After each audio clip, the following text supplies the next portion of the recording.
Welcome everybody. Tis GRI season, so I guess good tidings.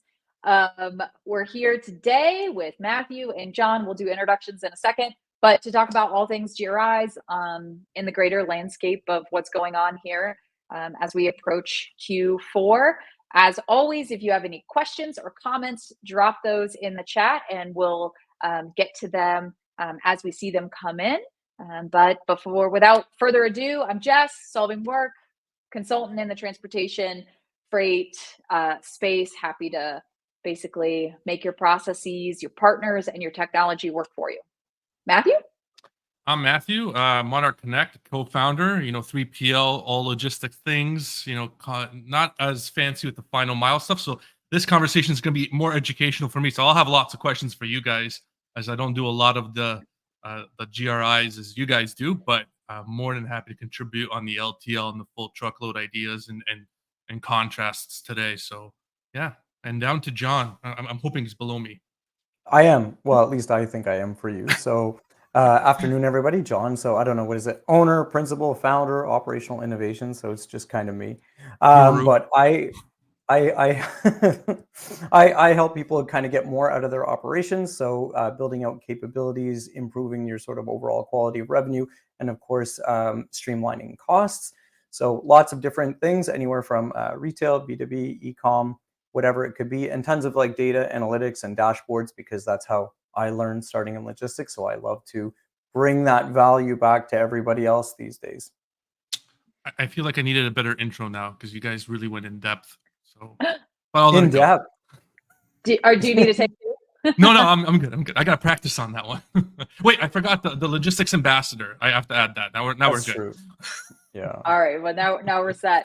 All right. Well, so I think our idea to talk GRIs came from, all right, ABF, whose LTL came out with 5.9%, FedEx, whose parcel came out with 5.9%. I would bet a lot of money that UPS is going to be on the heels at 5.9%. Why do these disparate modes all sort of end up in the same amount? Shouldn't it be different? Shouldn't it be different year to year?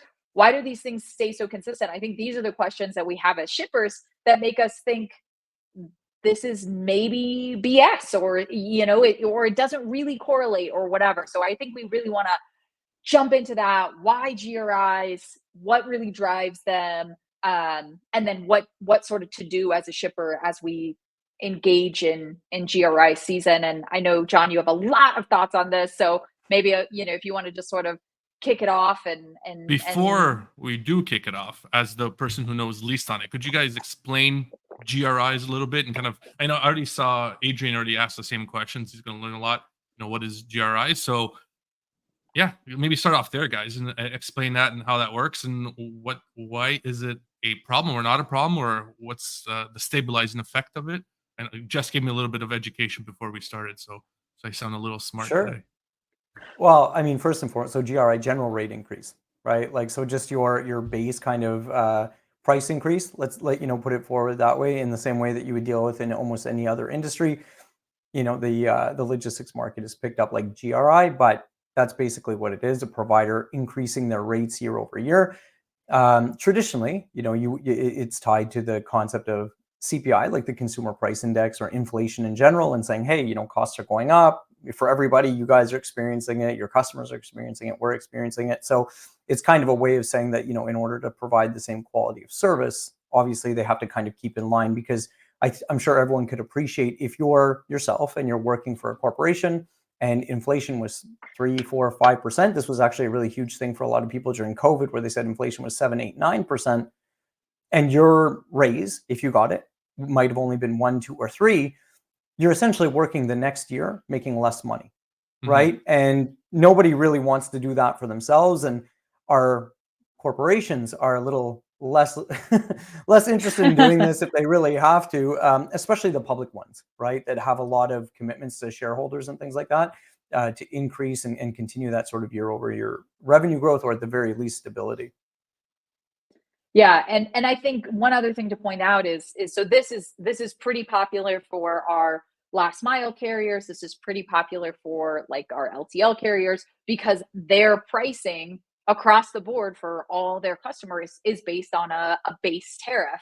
Whereas when we get into truckload or let's say ocean, it's either very spot driven or Mhm. it's based on contract rates that are negotiated between the two parties. And I think, if I'm going to make the case for a GRI, it's that our pricing is consistent throughout the year.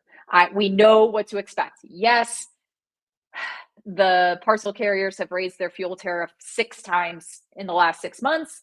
Yes, we get new surcharges and things like that, but those things also happen on the ocean side. But you can, in a single year for the same lane, pay $2,000 a container and pay $10,000 a container. We don't see that massive fluctuation as much in, say, these spaces where we do have to accept a yearly GRI. Well, and just to put it there, and then Matt, maybe jump in and comment on this. But I mean, realistically, even if you're doing LTL shipments, whether you're doing truckload, rail, even ocean, like GRIs typically will apply themselves to anyone that has contractual activity, right? Like, hey, Mhm. I give you my book of business for a certain period of time. And those things have escalators. What's also interesting is that some people that sign multi-year agreements, right, 3, 4, 5 years or whatever, you might see something where there's negotiated like, hey, we'll have a really low GRI or none, possibly in year Mhm. one or after year one going into year two. But then there's like escalators to quickly catch up, maybe down the road. And I think it speaks to the fact that there's a lot of short-term thinking with it. But when I was in the food industry and we were doing truckload and LTL moves, we had GRIs, right? Like we had sort of contractually planned price increases as well. Just because of the fact that there's an acknowledgement of the fact that, like, hey, inflation, CPI, it's probably going to change, so we need a way to cover ourselves. Now, sometimes you have caps and stuff, but yeah. Yeah, but it's more predominant in the final mile, like you guys were saying, than anything else. Like in the truckload, very rarely do you see it becoming an issue with customers because you very rarely have like 5, 10 year or 3 year, and there's more choice, right?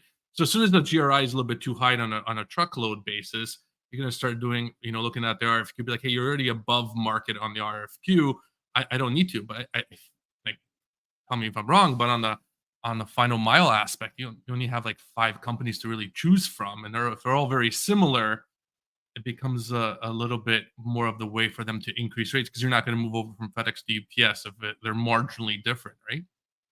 Yeah, I think it just maybe see what you feel about this, but I mean, I think at the end of the day, you still see the same thing in truckload. I think why it's talked about in such an irritant so much when it comes to parcel is two things. One, it's extremely transactional, right? So people see it very quickly, and it's harder to see the like the longer term value. When you're shipping truckload stuff, like a GRI, like obviously it goes up, but when you're shipping a truckload of product, and each individual unit of like that, the sales units that are on those truck, which might be tens of Mm, thousands, it's kind of like an insignificant like impact in the grand scheme of things, and it's a little easier for those manufacturers or those retailers to recoup.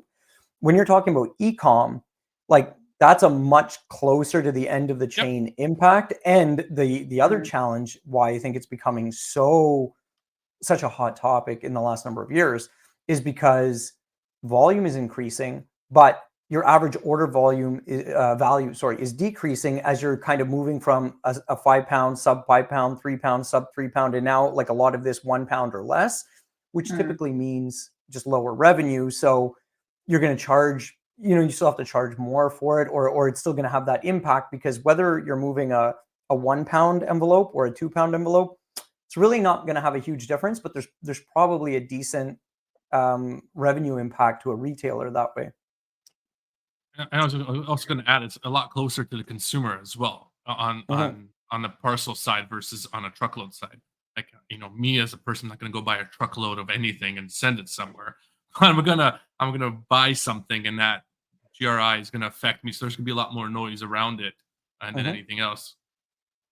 Yeah, I mean, maybe it's just that less efficient movement, right? Less than truckload parcel where we see these things publicized, um, accepted, more normal, more visible, less activity in the spot market. but they're just the less efficient way to move things. If you can move a whole truckload, you should move a whole truckload. But that's not how we serve our end consumers.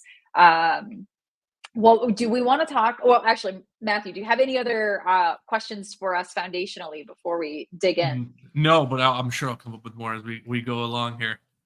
Well, So, sorry, just how about one thing before we jump in, just to set the stage for everybody, because I know there's people probably out there just being so irritated right now, like especially with your opening comment about the 5.9%, like why is everybody 5.9%?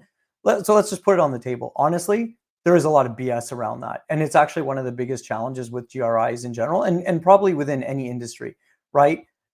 Whether you're looking at CPG, consumer packaged goods, whether you're looking even, Matt, on the spot market as an example or whatever with different lanes, the second that like your competitors start getting a little bit more, and you don't necessarily have to be first, or you don't have to be first all the time, you can say you're just going with the market. That's why everybody starts going with it, because realistically, let's say, FedEx coming out with 5.9, could UPS come out and be like, oh, we're going to do 3? Of course.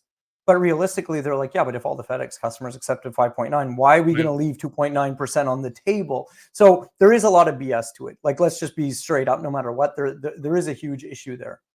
well, the other piece of, like, you can't take the 5.9% to the bank. You can't be like, okay, great, that's my increase. Let me just increase my budget for next year by 5.9%. You will fail, because these are also huge averages over these global tariffs. When I dug into the 5.9% last year, it was actually a little bit lower in ground and much higher on the air. And it also depends on the weight break. So your GRI, even though they publish an average GRI, is not 5.9%. And the other piece of this that you can't just take to the bank is it doesn't include surcharges. And it definitely, in the last mile space, surcharges are, they will make up a considerable portion of your cost. So I think that there's another piece to this 5.9%, where it doesn't matter what they say. You need to know your own impact, because it will impact you differently than, maybe the folks that are in your vertical may be impacted the same, but across the board, there is no average anything. Well, for sure. Do postal services increase the same way for their? So they do the 5. So who do they follow? Do they follow FedEx and whoever? They may not have had the same thing. I mean, they have some different stuff, but there was a big push not that long ago. Like, I mean, well, you've seen like this parcel select pricing that sort of changed, right? They raised the price of stamps, which I have no idea why anyone thinks that that's going to save your business. But like, I mean, they have different ways. I mean, I just think it's important that most people, like, this concept of GRI is just, it's a price increase for the service, whichever way a business goes about doing it, whether it's broad based, whether it's on particular items, whatever it is. It's their way to try to say, hey, we need to make more revenue, or we need to keep our revenue in line with kind of the market and what's happening. And Jess made a really good point. And it's funny because like every time you see this, it's like you always see a flurry of posts on like LinkedIn being like, oh my God, this isn't a real increase. It's going to cost you more. It's going to cost you less. And it's 100% true. But it always reminds me every time of this book by Daryl Huff from 1952. Okay. And it's as true today as it was then. And the title of that book is How to Lie with Statistics, because they are 100% telling the truth about the 5.9%. But like everything, it's relative and contextual, right? And to Jess's point, that's why it's so important. And it's crazy that most people don't know it. But you have to like break down your spend. You have to know where you're shipping your parcels. It's like, I think I told you about this, Matt, but I was working on something with a customer, and no word of a lie, I found like 24 kind of like zips where they were shipping significant volume, that the rate increase was higher to ship from somewhere that was closer than further away. And it was like a $30,000 impact. So you really have to make sure that you look at, each of these different lanes. And when I push for an explanation, got this like very cute answer about like, well, it's time and distance and weight and lanes and competitiveness and challenges. It's like, oh, well, that becomes very, very interesting when you can lump in all of your own stuff. But that's 100% what happens, especially when you're talking about a competitive marketplace, right? And how they leverage it. So even a 5.9% increase from UPS versus FedEx, depending on how they've applied it, could have a totally different impact on the same shipper without you doing anything, just the way that they've chosen to apply it. No, that's very true. And just like there's news from FedEx, so they just released their 5.9%, but they also just downgraded their Q1 revenue and profit guidance. So if I'm being carrier sympathetic, I'm like, they've increased by the 5.9%, which is what they did last year. I think the year before, I don't know when it popped up from 4.9% to 5.9%, but that's kind of the way that it's gone. But they've still brought their guidance back. They're still saying, hey, this isn't going to even make us keep up with it. And maybe these things are, maybe this guidance adjustment is to make it easier to sell the GRI to the customers, and we'll see what happens. I should probably flag this thought for January, well, but no, it's true for sure. And Matt, like, like your thoughts here, but I mean, let's be real, because we did say it was important for us to also, make sure it's like a balanced presentation and stuff. So the biggest complaint with a lot of the GRIs has to do with like sort of transparency and sort of, or the lack thereof. And, the way that they're not really maybe 100% truthful, or people don't get, the right type of information in a way that's relevant to them. That being said, though, it is very legitimate when you think about fuel, when you think about labor, because even though there's a fuel surcharge, pretty much everybody has this base cost of fuel built into their model that they use to calculate up to the fuel surcharge. So they're looking at that, they're looking at the cost of vehicles and stuff like that. Like when I was doing some CapEx purchasing back in one of my former roles, through COVID, the price of heavy equipment, like, and Matt, I'm sure you saw this too, like it skyrocketed. And I can tell you that every pricing model that was there absolutely did not cover that. And no one thinks about it, but I mean, the reality is like those types of equipment, maintaining the facilities, general labor increases, or what you need to do to sort of, staff and have your services, like these things add up extremely, extremely fast, right? And the bigger the organization is, the faster it goes up.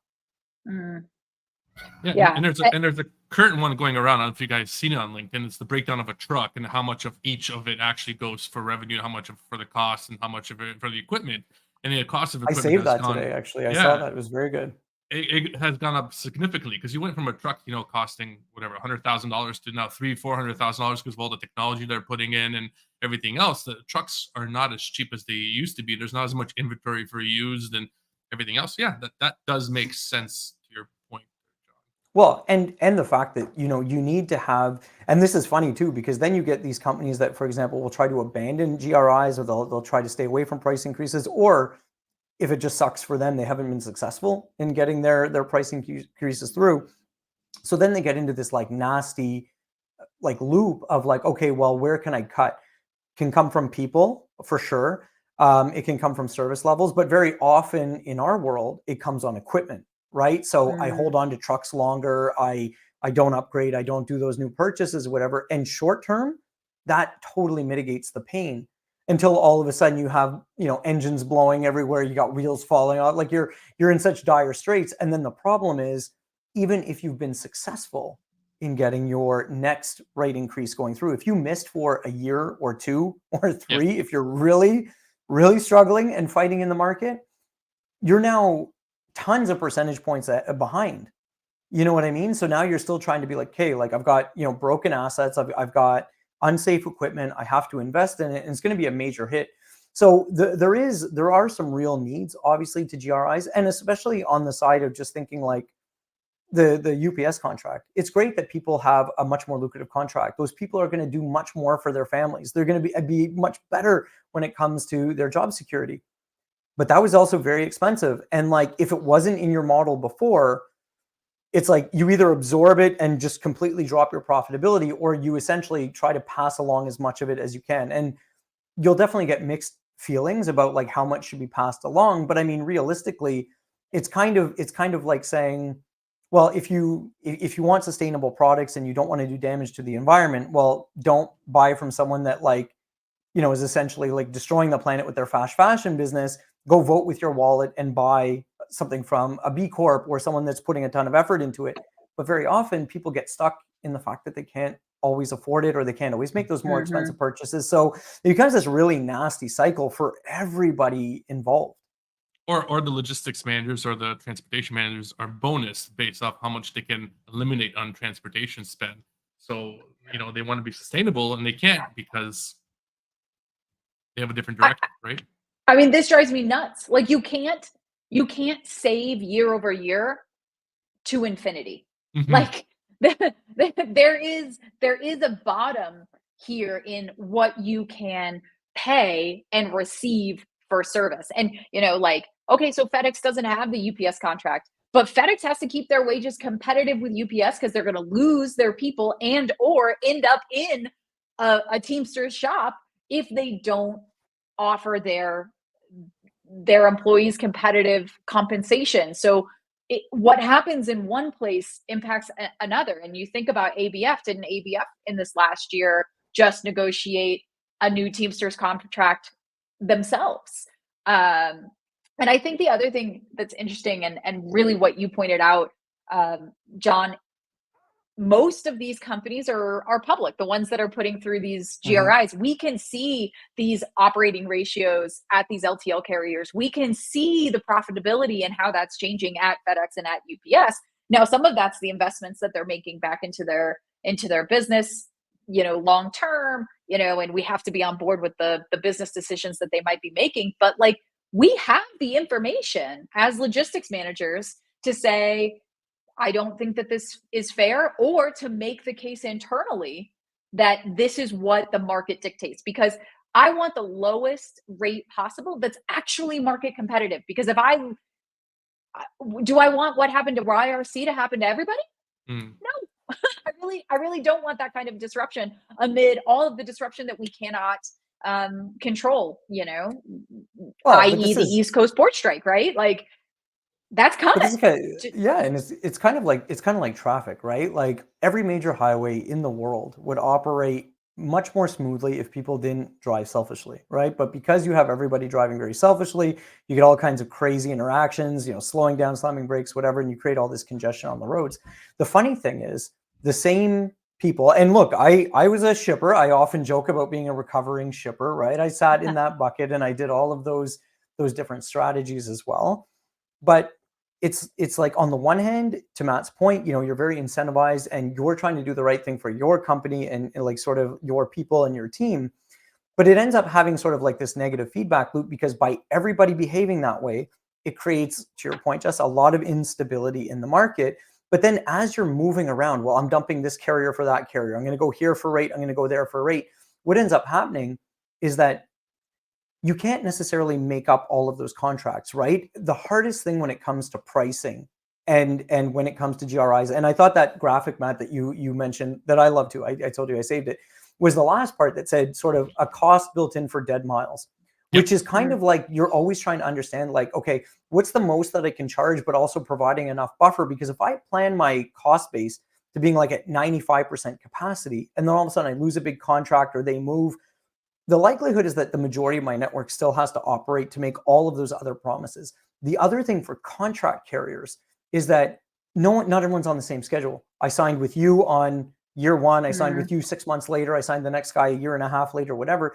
Everybody's got these different renewal periods. They've got these different rate increases, quite frankly, in their contracts and stuff like that. So you're constantly trying to battle off against the fact that you have an inherent inefficiency in your system, and you're trying to find like where's that spot where, like, to your point, Matt, like I have to absorb it sometimes, like sometimes, but then I try to get ahead of it and whatever. So it is complicated for sure. So for all of the carriers out there, especially, it's definitely not about bashing GRIs. I think that they're there. I think probably what the market is screaming for more is how do you just make it really transparent and how do you communicate effectively with your customers, because that's the biggest thing. People feeling abused, feeling maybe Mm. lied to, because there's nothing worse than a customer thinking is 5.9% and they run their own numbers and it's like 8.2 because of their Yep. particular volume and mix. Like they're going to be up in arms.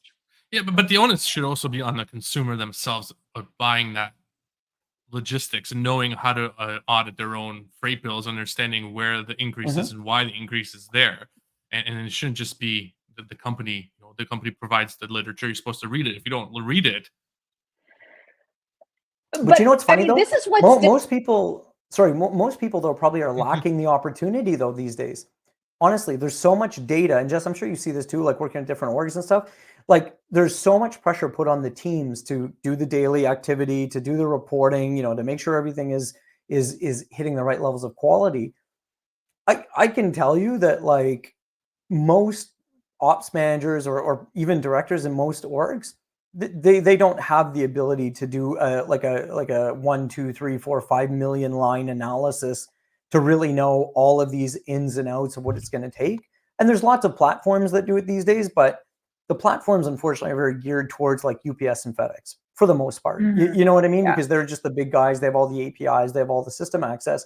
But if you've diversified and if you have a richer strategy than just like maybe a 1A, 1B carrier situation, that can get very challenging to know like what's impacting from who and where, and then also tie it into what your growth plans are, because a 5.9% increase might be kind of bad if you're going to still stay in one type of lane. But if you know that your strategy, your particular marketing, and your volume may take a big shift and it's actually going to go to an advantageous area, you're like zipping up so fast and you're not saying anything because you're loving the fact that they neglected maybe those markets or lanes that you're going to be leveraging. Yeah. And I think we have to understand this in the context of what a logistics manager is dealing with right now. Right now, they are preparing for peak season. Right now, they have carriers left and right asking them for forecasts that they can't get their hands on because their internal teams haven't helped them out. Right now, they're putting in place mitigation plans for a potential East Coast port strike. Amid all of that, then they also need to do a 4 million line analysis where they may or may not have the tools or the investments from their organization. And no matter what they say, the C-suite will have read 5.9%.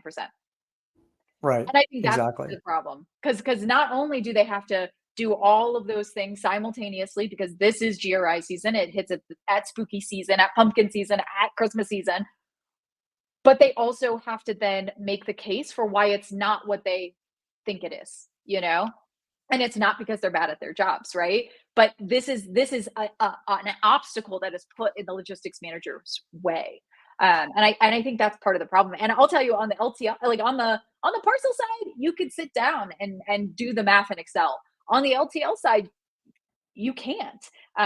So let me ask you a question, John. I'm interested to see what your thoughts are on this. Like, so one way that I can mitigate this is, at least on the LTL side, and I have seen it in rare cases on the parcel side, which is, all right, keep me on the rate base from, I mean, man, do people love the 1999 Czar Light, or the 2010 Czar Light, and this is 25 years ago. Keep me on that rate base and then change my discounts. So I will accept a stepped GRI every year that we have negotiated in advance. I mean, I think there's positives and negatives in that, but what do you think of that as a GRI? Not necessarily mitigation, because you're still accepting it, but in terms of making it clear, accountable, and calculable. Yeah, I mean, I think anyone that's in a position that you're big enough or important enough that you can negotiate kind of on your own terms is probably it's always going to be beneficial, right? Than kind of being in the position where you're kind of like victimized or whatever, where you just have to take whatever the broad strokes are. To your point, though, like I think the challenge that most people are facing is that there's a lot of creativity coming out in the market, right? And who would have, for example, tried to negotiate delivery area surcharges for some of the most dense markets in the US? Like they would have been like, well, those are always going to be the best because of the best density. And then all of a sudden, like these guys come around and they're like, well, guys, it's really slow to deliver down there now, so we're going to charge you more. And that's like not in anyone's contracts, right?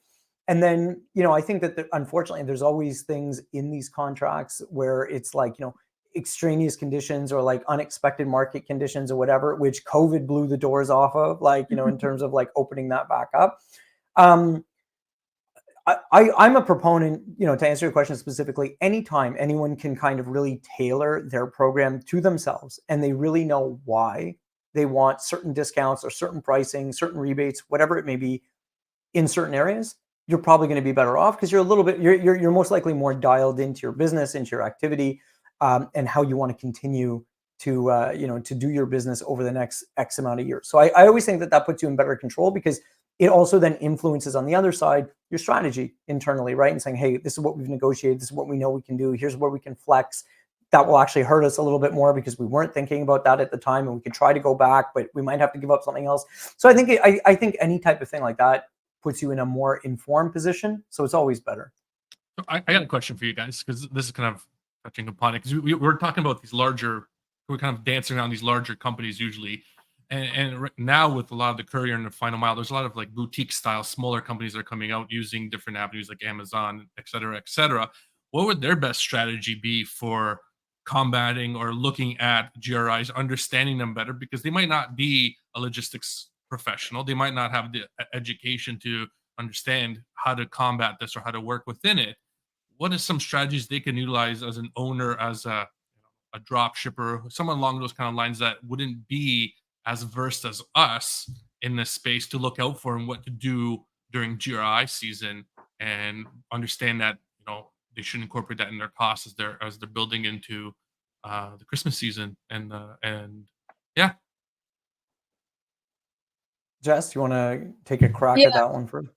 I think the thing that immediately came to mind is, if you charge a flat fee for shipping, you need to evaluate that, right? Like, and increase it.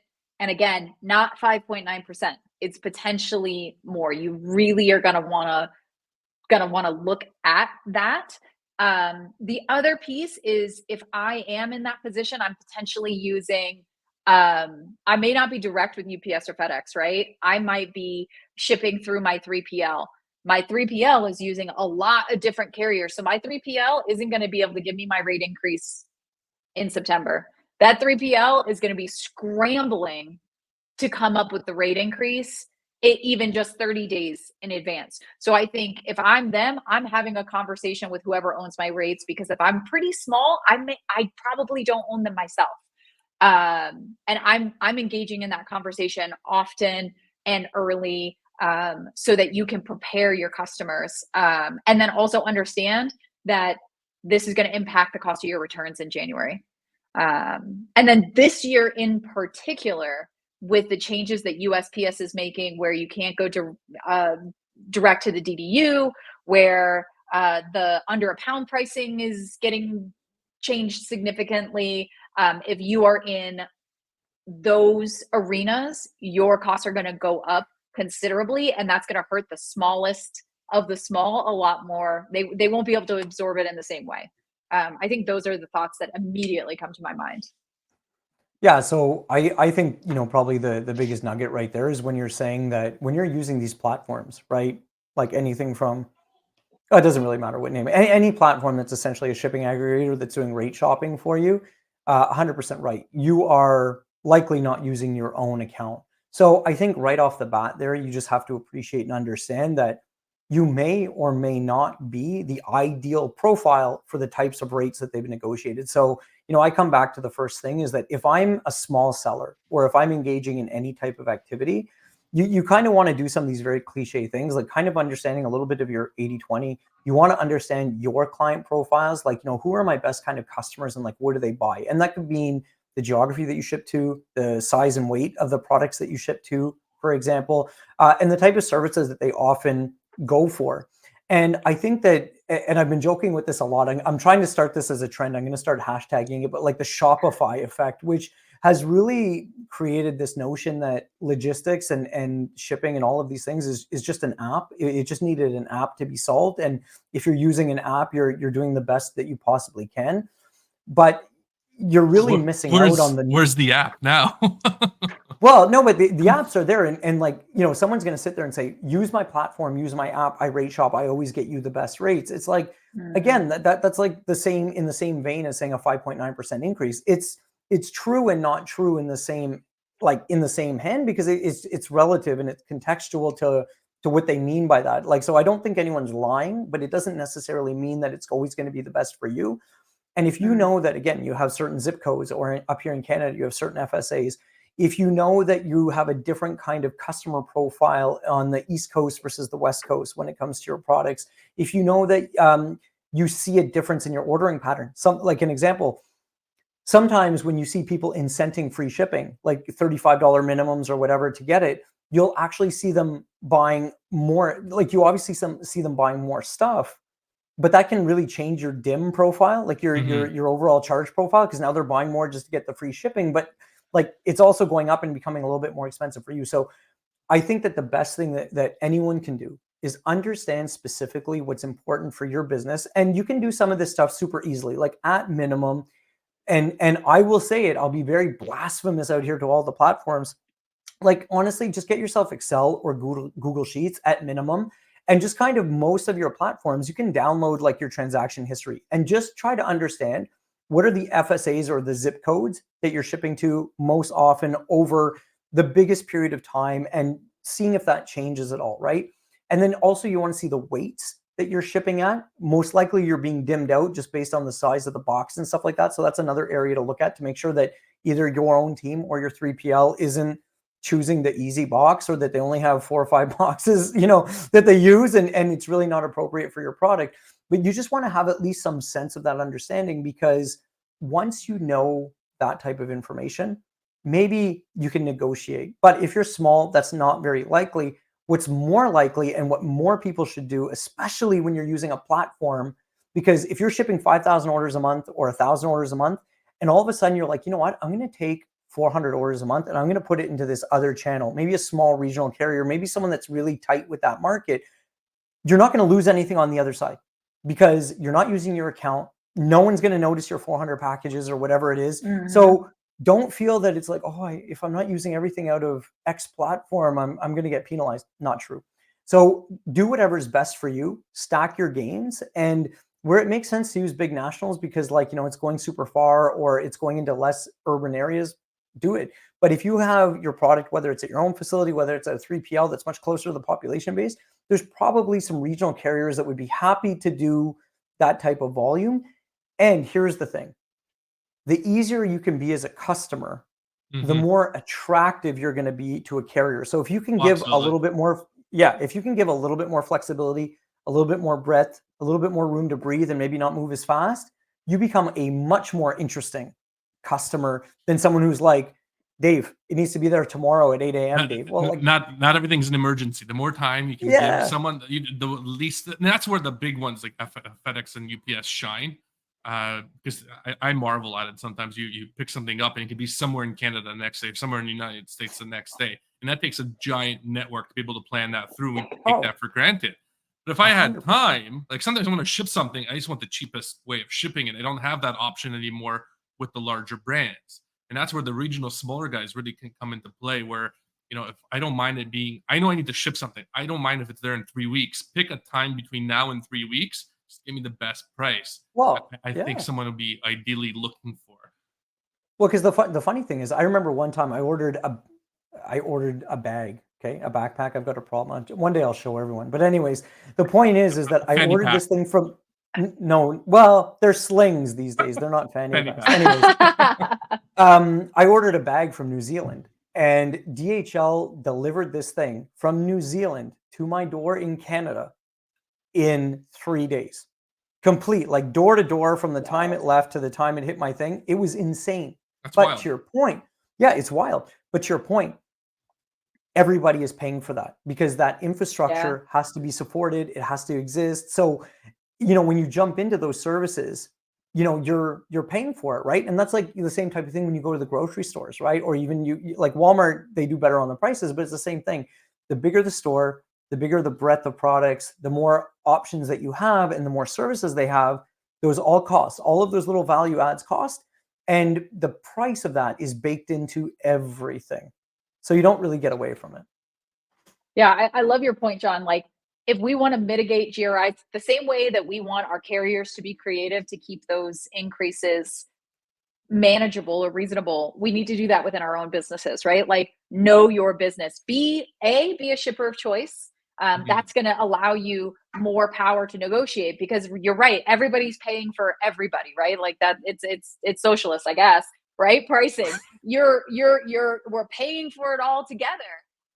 So if you can say, hey, I'm the shipper of choice, look at the volume I give you outside of season, look at my package dimensions, they're amazing. Look at, how I do this or that in my operation that makes it easier for you guys to service my account, I shouldn't take the full 5.9, and start making your case with why you have desirable freight. I mean, you, step one, have desirable freight. Step two, have that relationship and conversation with your carrier. And then also look internally. What can you do? Can you, especially if you're smaller, can you peel some off and give it to a carrier that's more appropriate, instead of saying, all right, all my volume goes to FedEx or all my volume goes to UPS? Find the right tool for the job, Mhm. instead of just blanket doing things. We need to exhibit that same creativity within our own operations that we want to see at these bigger carriers, because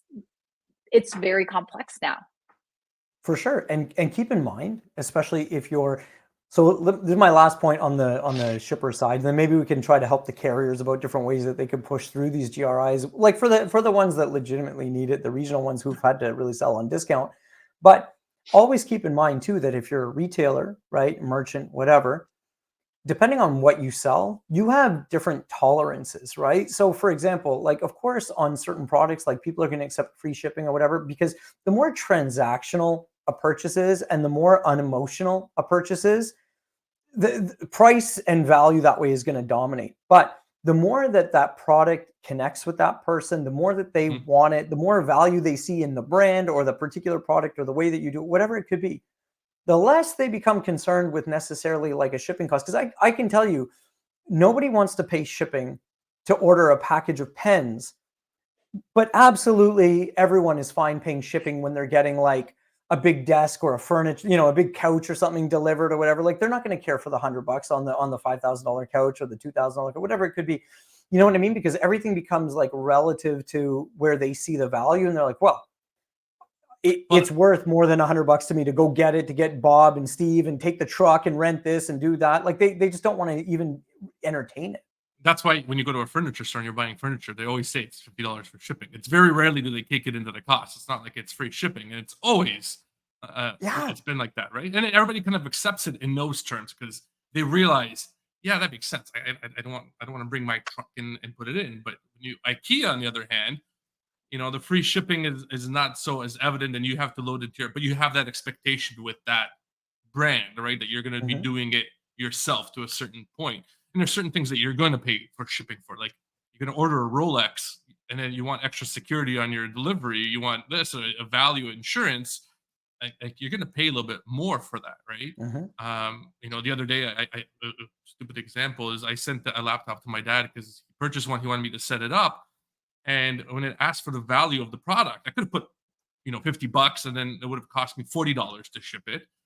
But as soon as I put it, the $1,000 that it's worth, it went up to $100 to ship it. And I'm going, is it worth it to add that? Right now, if this gets lost, this gets damaged, they're only gonna give me $50, and then I'm out Yeah. the 950. And so my tolerance, it's still paying for the shipping costs. The likelihood's almost identical. One is just a return on if something happens. The likelihood is so low. So we're okay with that as long as that, like you said, that emotional attachment is there to that, right?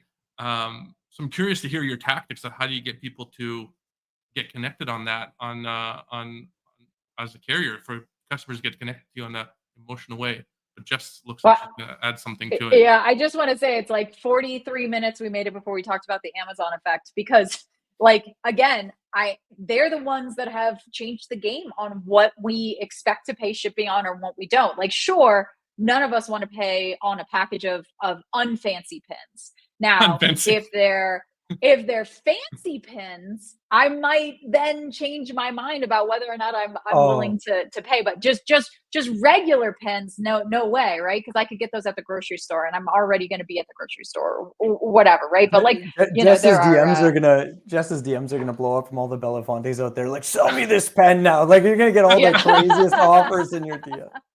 This is an uh, astronaut pen. You can write upside down and I everything. might have a pen addiction. I don't at me with the Bic pen from 1904, because I'm not No. participating in that. No, I got the erasable pens. I got all the different colors. I got the felt. I got the super nice arrow ones. Like I'm a pen snob.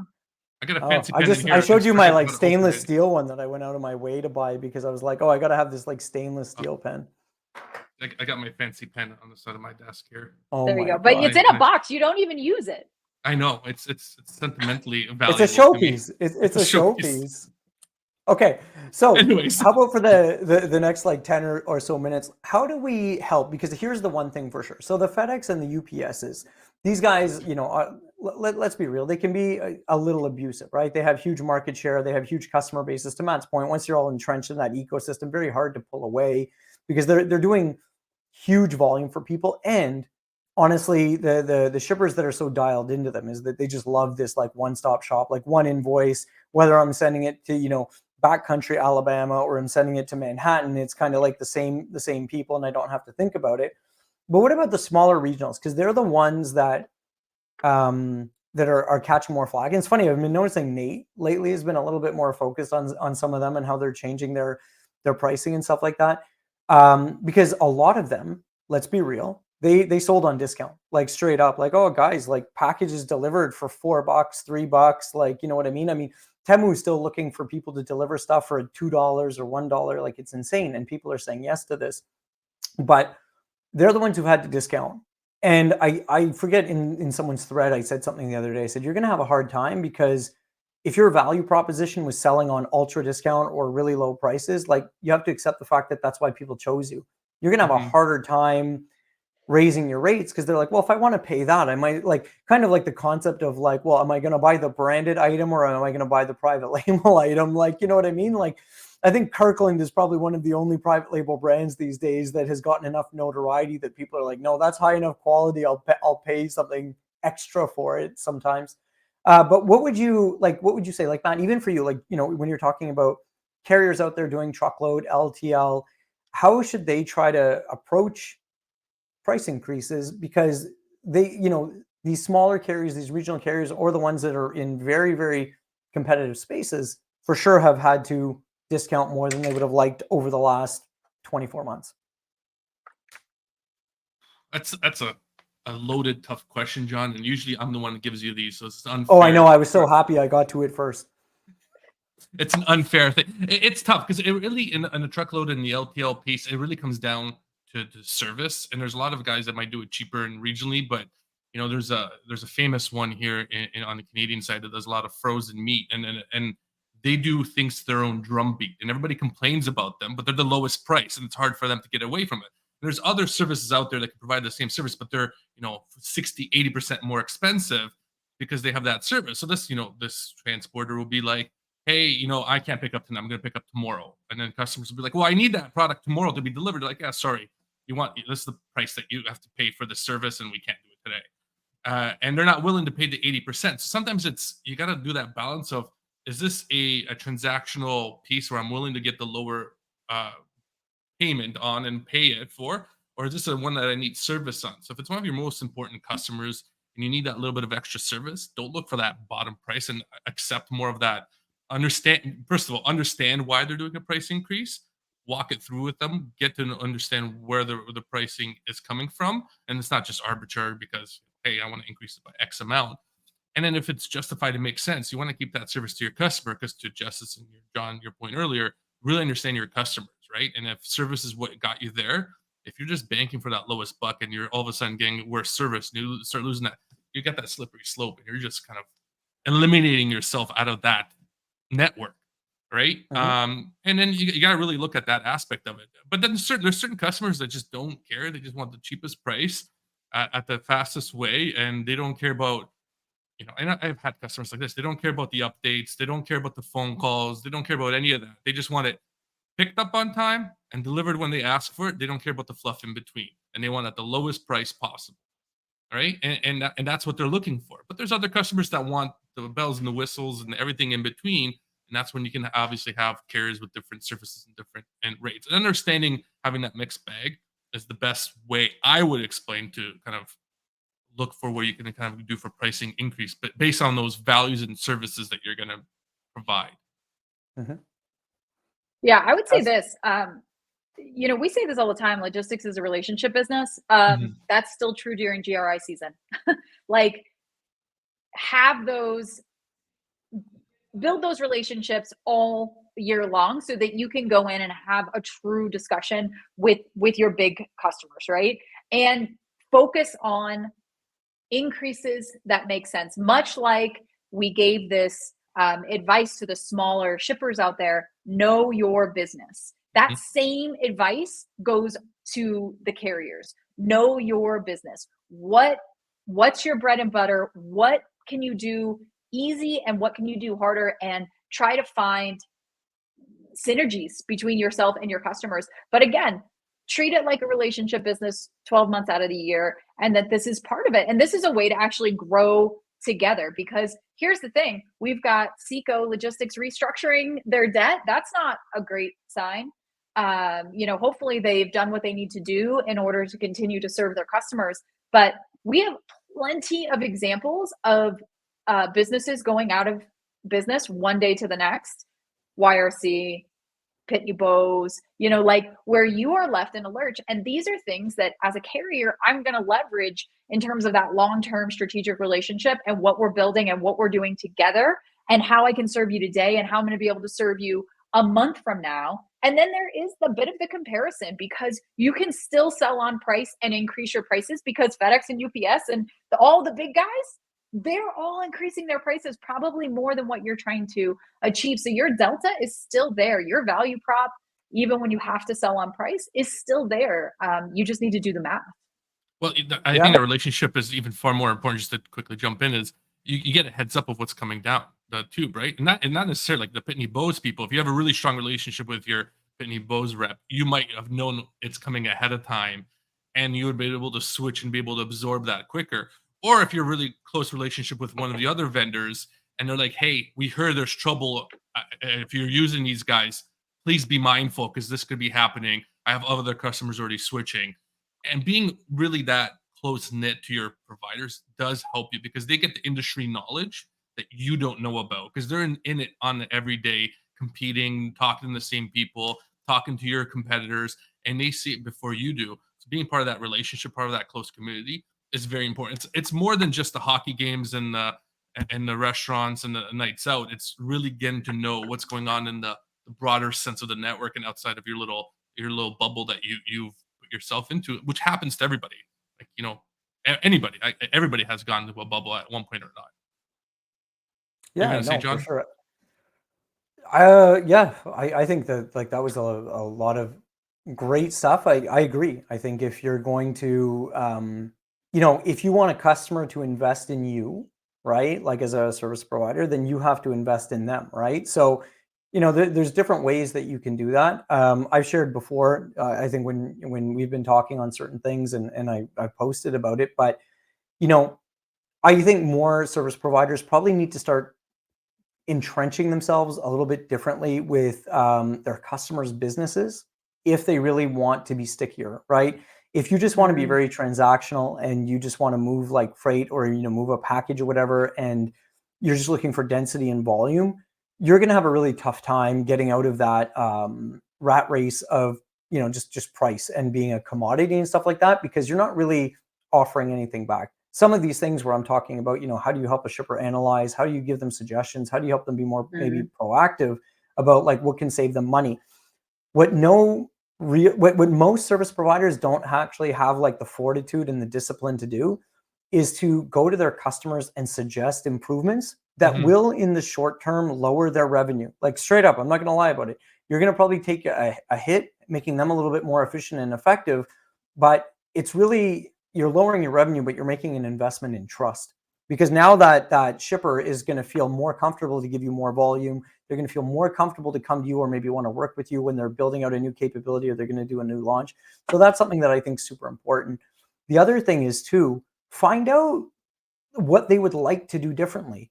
Like if your value proposition is like, hey, I'm going to do the same thing as like a UPS or FedEx or as Amazon. I'm going to have guys running around neighborhoods, like throwing packages at doors, and I'm not going to do anything else. Well, what do you like? What do you think they're going to do? Just choose you because they're like your best bet is that they're choosing you for mitigating risk. And that's where you'll get the highest value. Your most likely result is just that they're going to take you because you're saying that you'll do the same thing that someone else is already doing in a very basic way for less. And then that just sucks.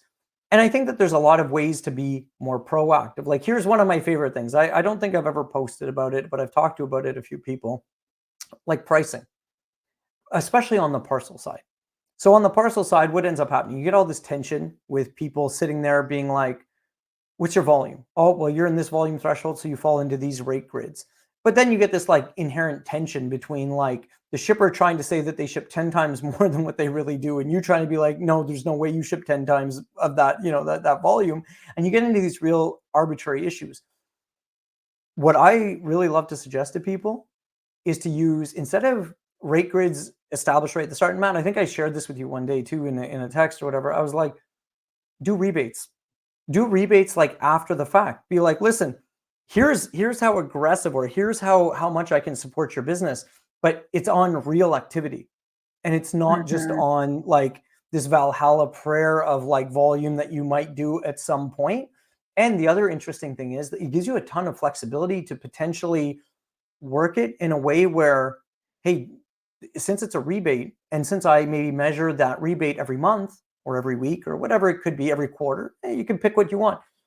All of a sudden you become more attractive because it's like you ship more at Christmas, you ship more during the holidays. Oh, wow, you're going to get even more aggressive rates if you push more volume to me because you're going to hit these lower rebate thresholds, right?